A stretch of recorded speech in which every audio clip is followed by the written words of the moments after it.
Hey, yo, what's good, everybody, man? Welcome to another episode of Historically Black Sense, the premier digital platform for all things HBCU and D9 organizations. Today, man, I don't know where to start, man. I have a very, very special guest with me.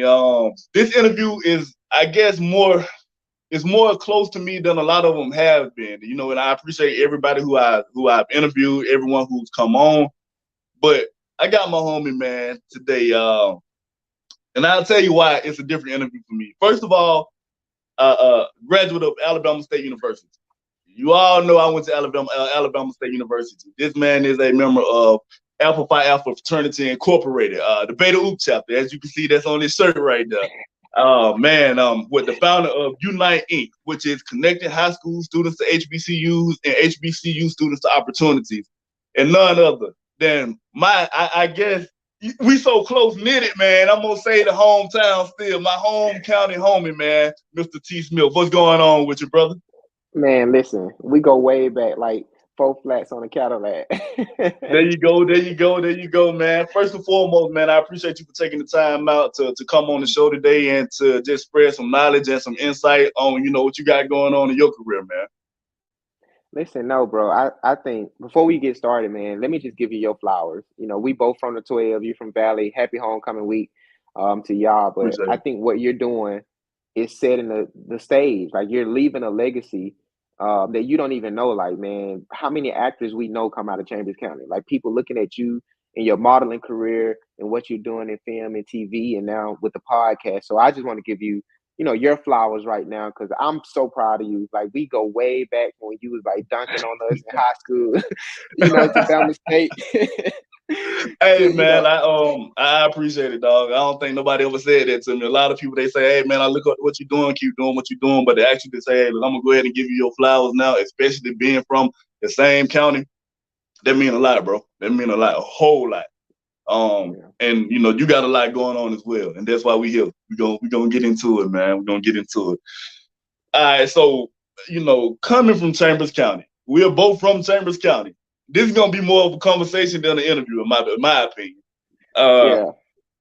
we from a small county, let alone small towns individual. Lafayette, you're from Lafayette, Alabama. We call it Lafayette. I'm gonna say Lafayette to the people who don't know. I'm from Valley, Alabama, and I will say that there's a lot of people who, unfortunately, they don't make it out of there. To do certain things because I feel like they don't see certain things and they're not presented with certain things. And I feel like they feel like that they're limited. So let's take it to T. Smith, Lafayette High School. Um, Leaving Lafayette High School, going to Alabama State University. I want to start off with asking, what made you go to Alabama State University out of all of the universities, whether it was HBCUs, PWIs, whatever the case may be? Why Alabama State University? Man, that's a great question. And believe it or not, I knew I was going to Bama State in the 7th grade. And so our band director was a Mighty Marching Hornet. And we could march in a high school band in the 7th grade. And every year we went to Turkey Day Classic to the parade. And then there were a couple years we actually did the pregame show. And so being exposed to HBCU at an early age and seeing my band director come from HBCU, my principal, and then so many teachers. Like my high school at that time, we predominantly black, but I would probably say about 80% of our teachers came from Bama State, and so those are the people we were looking up to, even from middle school, because I was in a band in the middle school, and so like going down there, watching Bama State band play on the Capitol, it was always my dream to go to Bama State. Now I applied to a lot of other schools, but I knew in my heart, number one, I love black and gold. As you can see, my high school is black and gold, Bama State black and gold, Alpha's black and gold. Like I bleed black and gold. But just being exposed to that at an early age really cemented like I'm going to Bama State. And I did get accepted to a lot of other schools. I got a scholarship to other schools as well. But for me, when I stepped on campus at Bama State, I just felt at home. And my brother is like 3 years, 4 years older than me.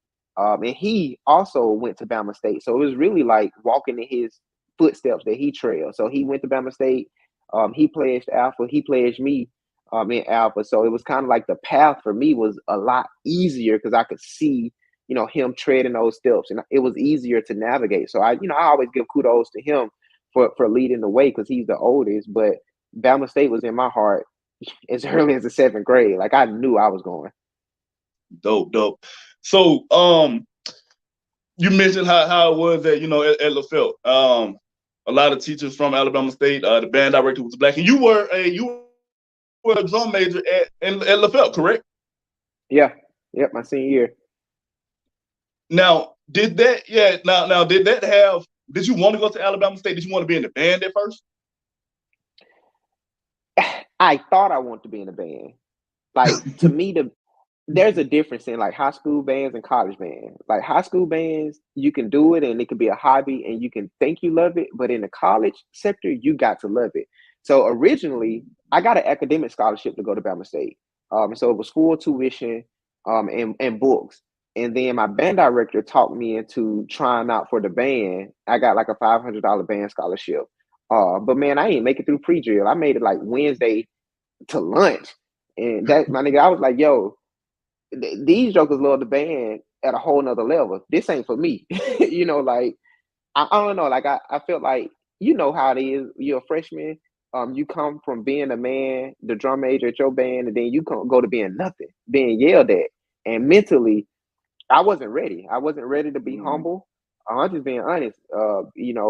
I wasn't ready to be nothing or nobody again at Bama State. But I'm gonna be 100%. That was the best thing that ever happened to me. Like that was the most humbling experience. And yeah, I learned a lesson real soon that I'm only gonna pursue things that I'm truly passionate about, that I'm truly purpose driven for. And for me, I love music, but I don't love it that much to dedicate all day, all night to it. And so yeah, man, I went to practice that day. I went to the Cal, and them jokers didn't see me again. Hey, no, it's funny, man, because I can relate. A lot of people, they'll see me and they just like, you play ball, you ain't play, you stop playing ball now. Little do a lot of people know. Some people know who, if they know, they know. I was out there trying. I was gonna walk on for Alabama State. This was the year they had a guy named. I either had a couple of transfers from Auburn. I missed conditioning that whole year. I mean that summer, not that whole year. I'm sorry. I missed conditioning that summer, and it's crazy. So I'm walking on practice. No, film. Film was at like 5 a.m. or something like that. Then we practiced. Then went to class. Then came back to practice that evening. I'm just like, man, look, am I really going to the NBA? Because I'm looking at it and I'm looking at the numbers and the statistics of the NBA, and I ask myself, did I love it that much? So I'm just like, maybe this ain't for me. Every 6'6" person is not in the NBA, so maybe I'm going to be one of them people. So I totally get what you're saying, and it's like you say, coming from, no matter if you played ball in high school and a band in high school, coming to college, you have to prove yourself all over again. So, it's definitely like starting over. So I totally understand exactly what you're saying. And coming from where we're from, it's like you can be known for being a basketball player. You can be known for being this amazing drum major. You got all the, the clout in the city and in the county, but then all of a sudden you get to this whole new melting pot of people who don't know you. Some of them, but in general, they don't know you. And it's like, oh man, I'm really starting over, and it can really be humbling, and it'll really push you to really want to do something to yourself, especially being around so many people who are doing things themselves. To push you to be like, nah, I'm not going to be this weak link. I'm going to make something out of myself. Like, I don't care what it takes me to prove myself. And that's something that you definitely did. First of all, everybody knew T. I will say that. So, as I recall, you held a pretty high position in the office at Alabama State. That's what they tell me. That's what they tell you. That's what they tell you. So I know, but for the people who don't know, get into it. Get into that a little bit for me, man, if you don't mind. Yeah. It really goes back to me quitting the band. It was a blessing and a curse for me because, being in high school, I was always active in stuff, everything there was to do. And so when I quit the band, I had to make a decision, like, how do I want to redefine myself? Like, what do I want my image to be on the campus of Bama State. And in my freshman year, man, I just jumped into student government and fell in Mm, love. And so one thing I've always been passionate about was helping others in leadership. And that was something that I was willing to do 24/7, to the point where, like, I think I was a full-time employee as a student government official. And so I got into SGA. My sophomore year, I became chief justice. My junior year, I became was elected for SGA secretary, and then my senior year, I was elected SGA president. And that, honestly, man, I recall, and I'm writing a book about it now, but I recall mm. working like 50, 60 hours a week. I can't even remember going to class my senior year. That's how engaged I was in SGA. But it was all about helping the students, man. My goal was to walk away or walk across that stage in May with students being happy with their experience, and being able to solve problems, as every college have, but being able to help students. And so that's something that I really hung my hat on, really wanted to help students on the campus of Bama State. And which is dope, man. You had a purpose with what you were trying to do instead of just doing it for a title, which is always a great thing. My question about that is, being a student of Alabama State at that time, when you first got in office as SGA president, was it ever a time when you feel like you bit off more than you can chew, Every, so to speak? every Because day. I know that has to be a crazy job, and with having that feeling, how did you come up with the endurance to just keep going and to say, hey, man, I'm going to keep striving, and, I can't quit. I'm in this position, and I just got to make it happen. How did you do that? Yeah, man. Every day. Every day I was exhausted. Every day I made, in hindsight 2020, man, I regret making a lot of sacrifices. I sacrificed family time. I sacrificed friendships. I was consumed. I was in it like knee deep, to a point of no return, to a point to where when I left the position, I had to do some soul searching because it just became me. I became the position. But every day I wanted to quit, man. It was rough. I enjoyed it. I learned so many life lessons, but it's like pledging. You quit every night. You just come back the next day. And so you never, the end goal doesn't change. And I think that's the difference between me quitting the band and me not quitting this. I wasn't Mm, passionate, and it wasn't my purpose to be in a band. This was my purpose. Like, this was life for me. And so, like, every night that I went to sleep exhausted and tired, every morning I woke up the next day like super excited to go to meetings, super excited to meet with the board of trustees or the university president. Those are times where, at that particular time, President Harris was a time we were searching for a new yeah. president. And so it was like a lot of changes going on. I was able to sit on those search committees where we were interviewing presidential candidates. And so for me, it was more so like I'm taking a part in what the legacy of Alabama State will be 25, 50 years.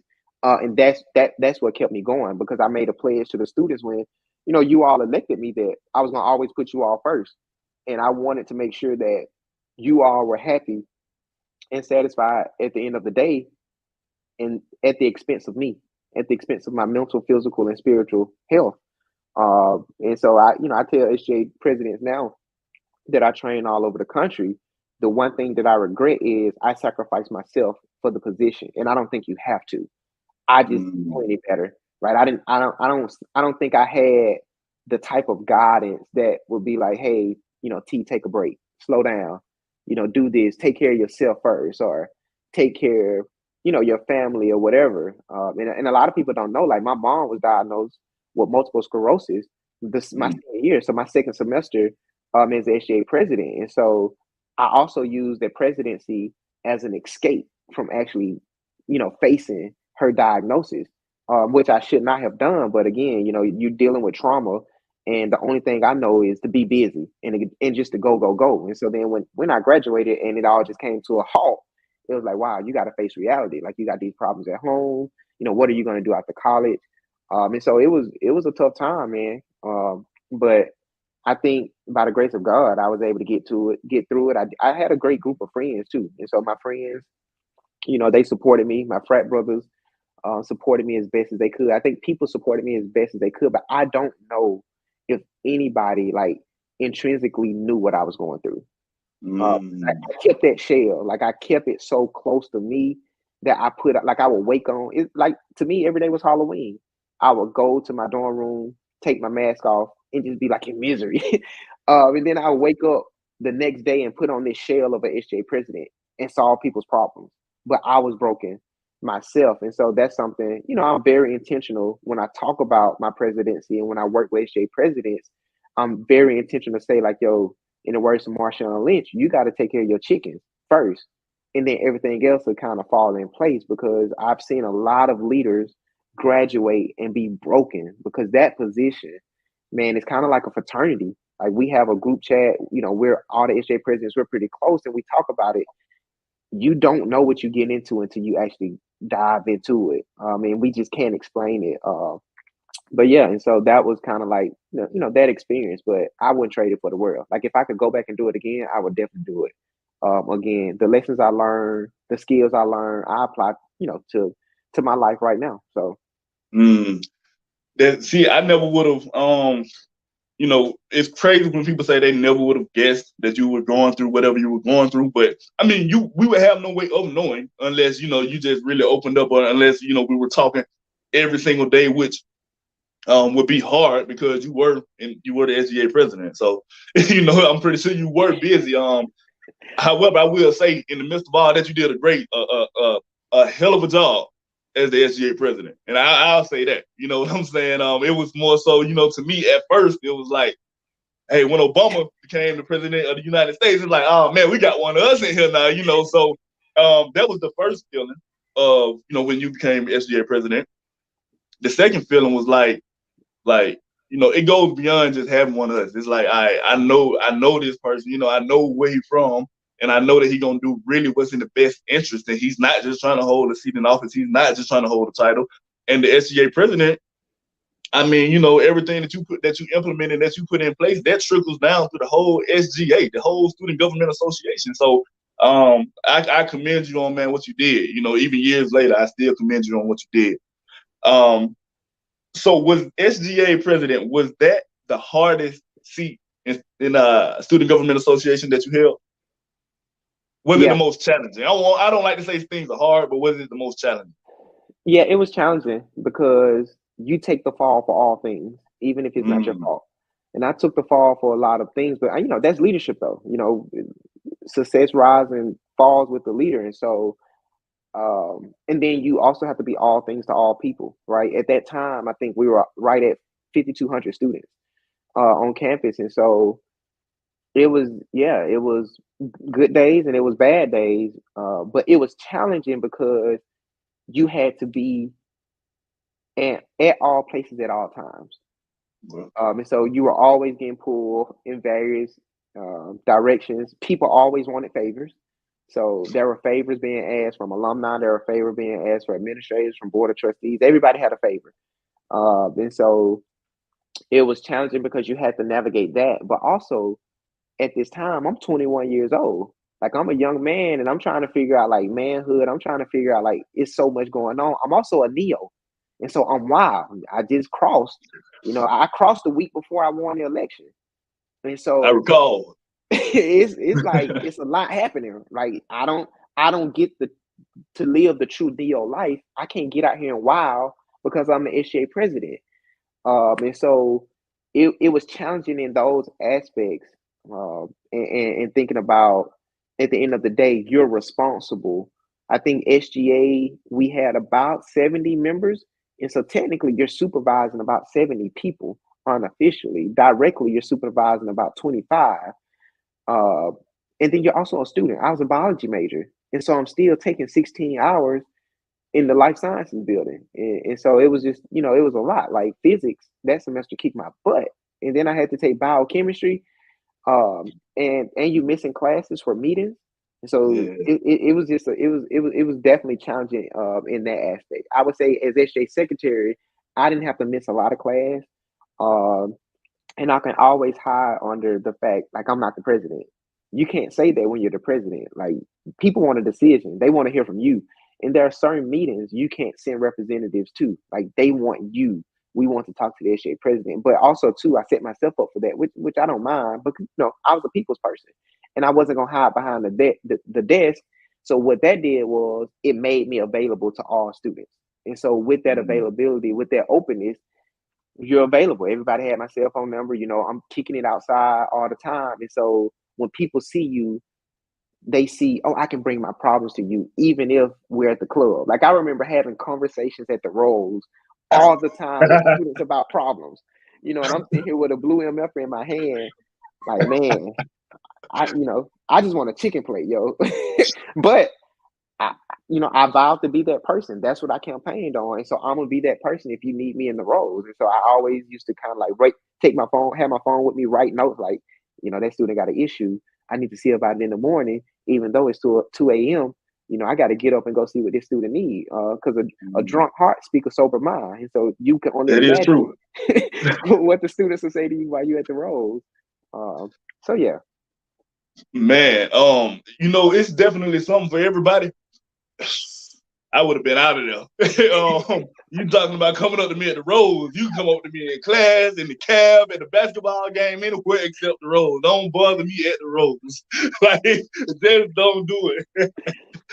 Nah, that's crazy. But yeah, that's definitely a responsibility that I think is really only cut out for certain people. And you were definitely cut out for it. And you said something that I want to get into, biology. What made you choose biology major? Yeah, man, I love science. Science is my favorite subject. And so, funny story, me and my brothers used to like play doctor or play pastor or play business owner or play teacher when we were growing up. And so, I always knew that I was going to be a doctor. And when it came time for me to like declare a major, you're a high school senior, and everybody was like, "What you gonna major in?" I didn't know. I just was like, I love science. And so let me go be a biology major. And my thoughts were, I'm gonna go do physical therapy because Bama State got a really good physical therapy program. So if I can just go do biology and then do physical therapy, life would be great. But then I got an SGA and I realized like higher education, student affairs is a whole field out here. And so in my Mm-hmm. mind as a 21-year-old, when I became SGA president and I started sitting on those presidential search committee meetings, and I was literally looking at these people resumes, these candidates. They were like 25, 30, 40 page resumes. And I was like, wow, like you could be a university president. I could be an HJ president for the rest of my life, technically, if I'm a university president. And so that's kind of how I shifted. I wish I would have listened to my senior year and went straight into education. But the reason I got into biology really just because I love science and it was natural to me. Like being observing things, looking at nature. I just loved it. Animals, the body. My favorite subject is anatomy.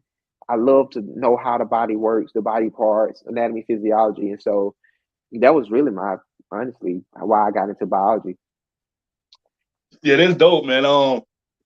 You when you ask a question like that, you never know what a person's answer is gonna be. It's like biology major. People they probably would not guess you to say that you're a biology major. That you were a biology major at all. Like this dude, and I know he ain't a biology major, but that's an interesting story because I didn't know that. I didn't know why you probably would have chose that. I never would have thought that you wanted to take that path at all.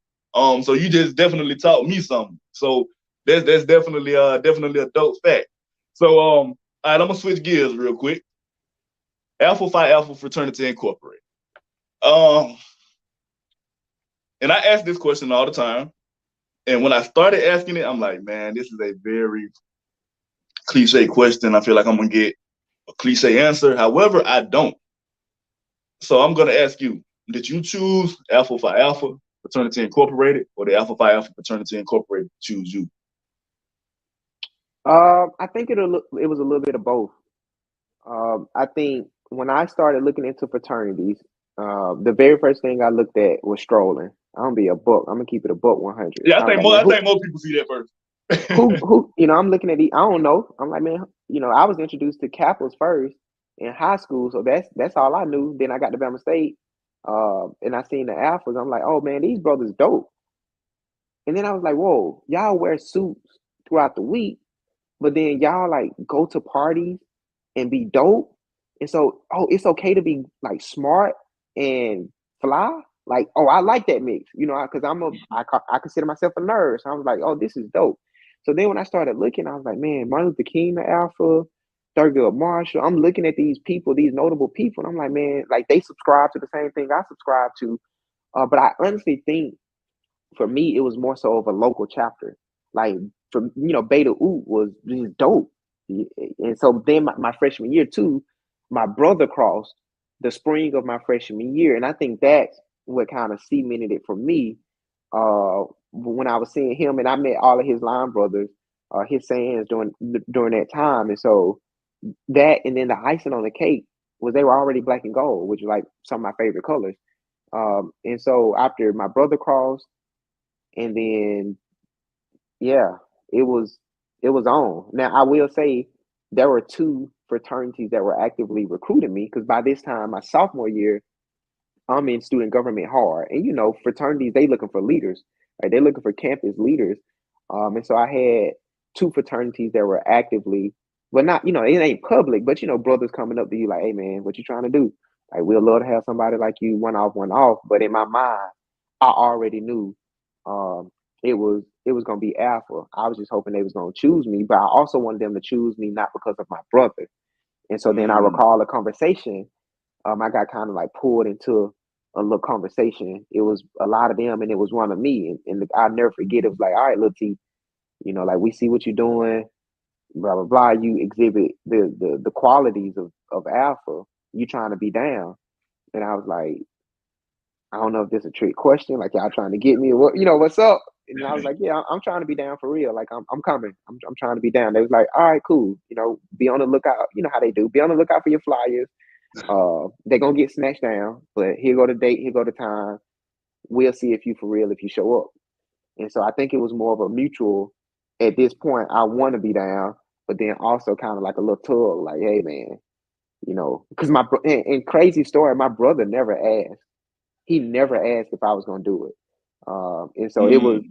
in that conversation, it was like three of his line brothers that actually kind of cornered me and was like, "What's up? We see what you're doing, what you're trying to do." I think that's dope though that your brother never asked. But he knew he had to know. If his line brother said something, he knew. He just didn't say nothing because he knew they was gonna ask you anyway. But Yeah, that's definitely dope, man.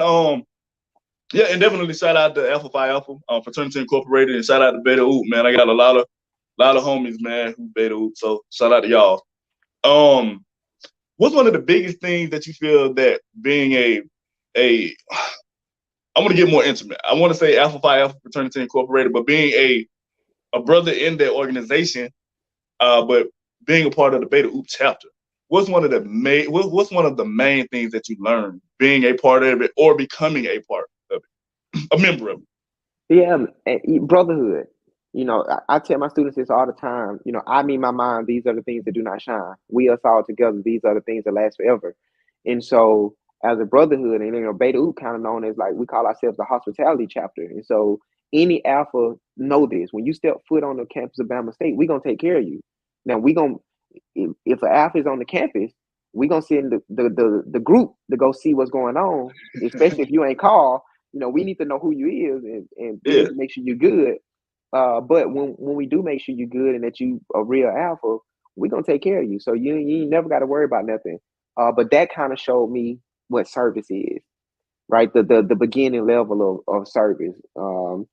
And so being in Beta Oop, the biggest thing I would say, man, is our brotherhood is pretty tight, man. Like we've gone through a lot. And if a brother put out a call, everybody might not be able to answer at that particular time, but it's gonna get taken care of. We had a brother, a very notable brother who passed away last year, but he had children.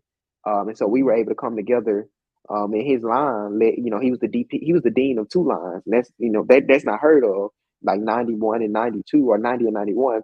But the brotherhood came together and we raised, man, over $10,000 just to give to a scholarship to his children. But it's like small stuff like that to where we learn to take care of the yard. Like for us, like we were brought into the frat. Alpha Week is not about the alphas. It's about giving back to the yard. And so that's why we always do those events during Alpha Week, and like the party be free during Alpha Week, because it's like you all have supported us throughout our whole time here, throughout the whole year. Like, you paid for parties. That's why we, buy the monkeys and give away. We used to do the massage nights, and now they bring people in. So it's like our way of giving back to the campus. And so that's one thing that has really stuck with me is when you're a part of a brotherhood, it's always for the best interest of the brother, and no one person is above the brotherhood. And that means there's gonna be some good times, there's gonna be some bad times, and some people gonna have to get checked sometimes for egos, and people gonna have to get checked for doing stuff that goes against the interest of the brotherhood. But at the end of the day, our saying is, you don't run the oop runs you. And so that really just means like, hey, we all one, and we gonna run together. And the day you decide that you're above the brotherhood, or you're gonna be on some Hollywood, I need my mind type of stuff, then you're gonna get exiled from the brotherhood, and that's okay.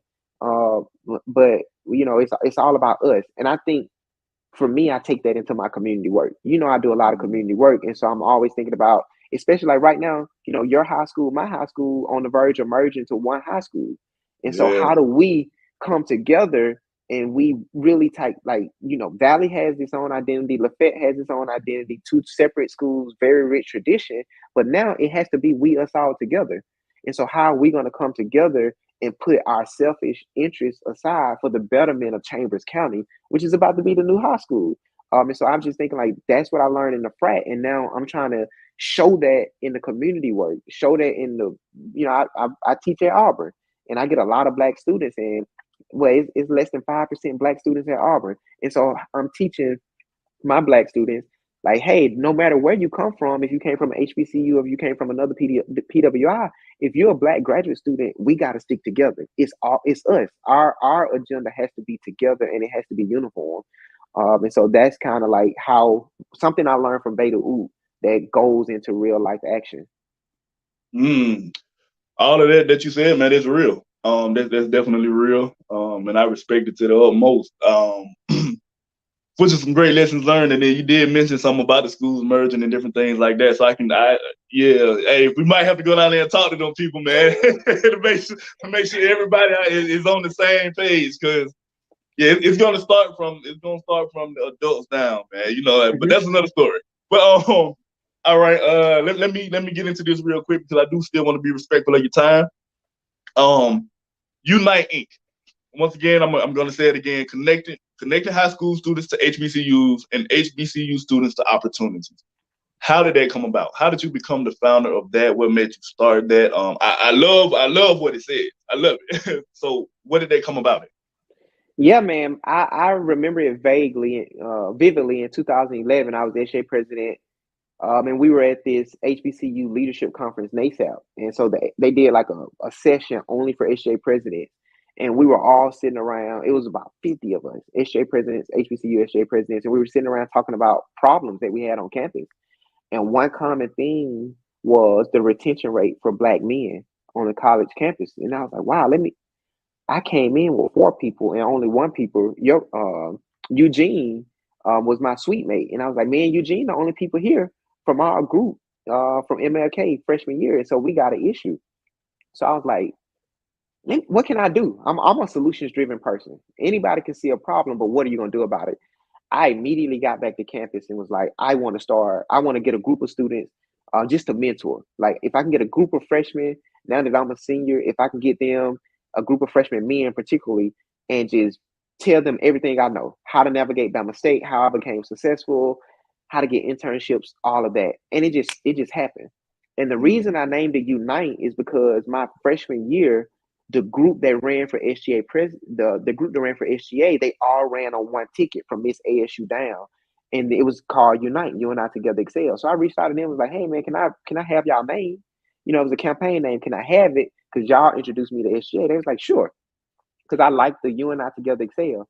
And so from there, it became a mentoring organization at Bama State where freshmen come in, we mentor freshmen. That next year, they become sophomores, they become the mentors, and then you mentor freshmen. And then in 4 years, you got yourself a mentoring group. And it worked perfectly. I think we got up to like 80 students at one time. And then I was in Lafayette at the graduation in 2014, and I realized there was a need. And so I was like, hey, where there's a need, there's an answer.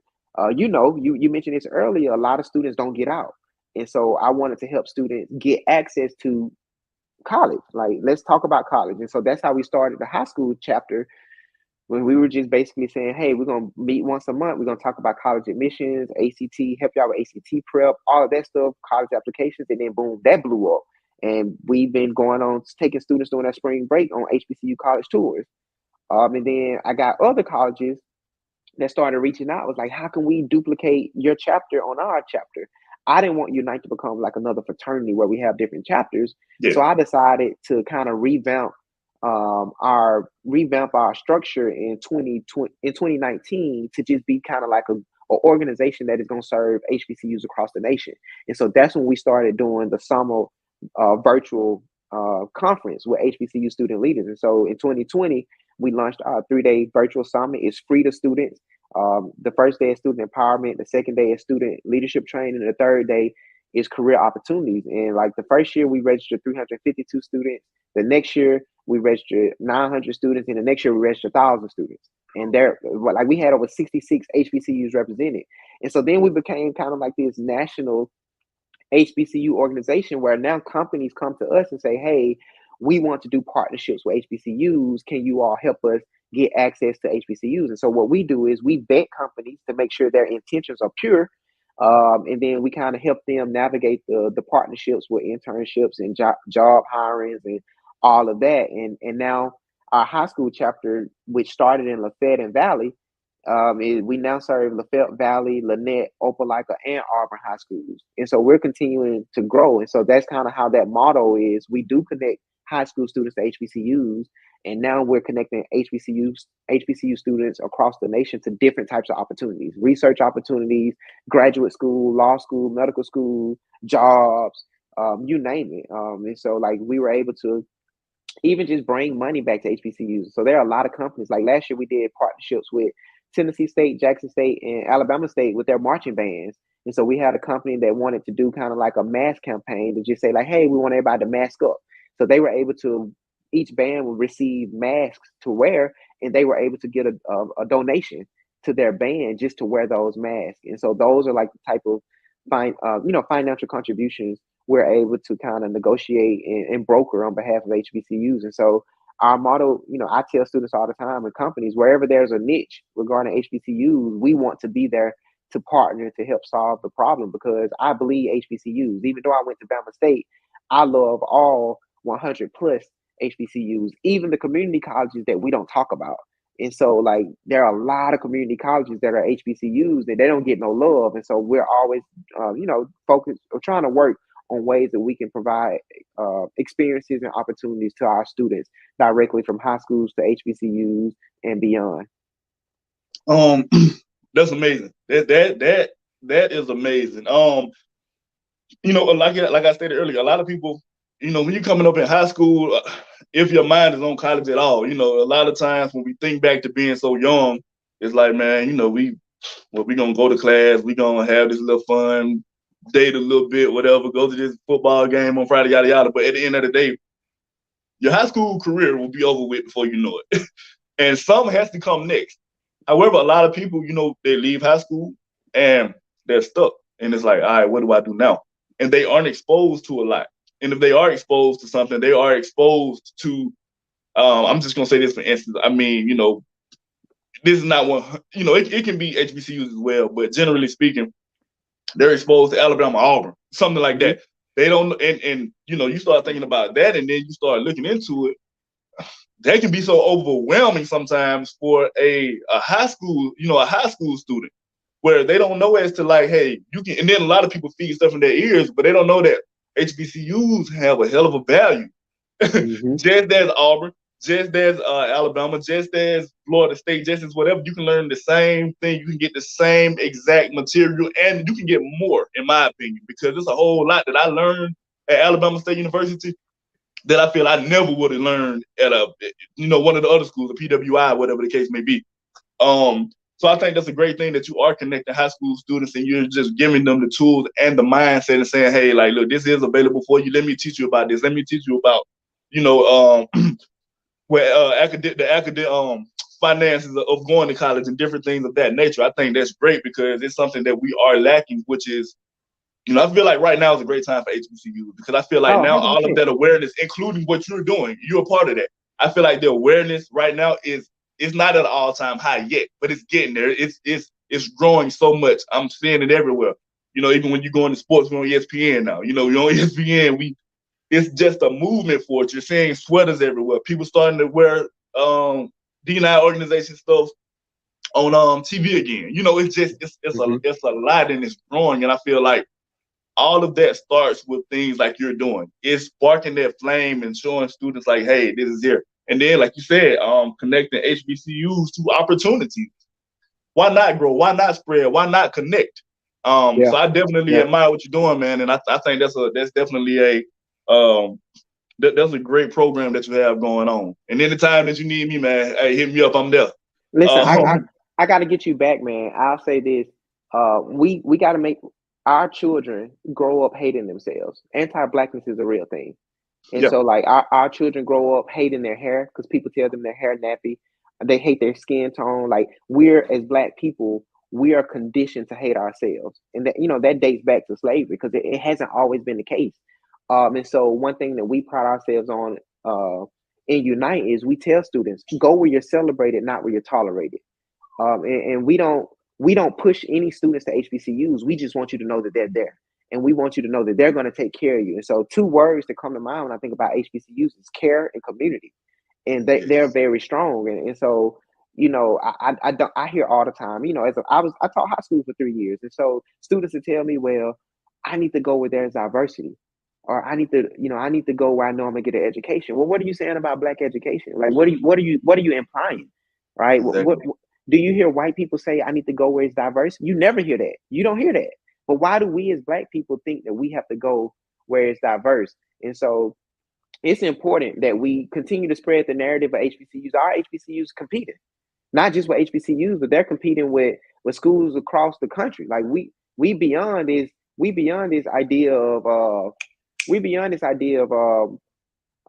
just competing with HBCUs. We beyond this idea of we are second or less than. No, we're gonna compete with your Alabamas, with your Auburns, and whatever it may be. And so you look at education, you look at music, you look at all the engineering. Like we got top notch.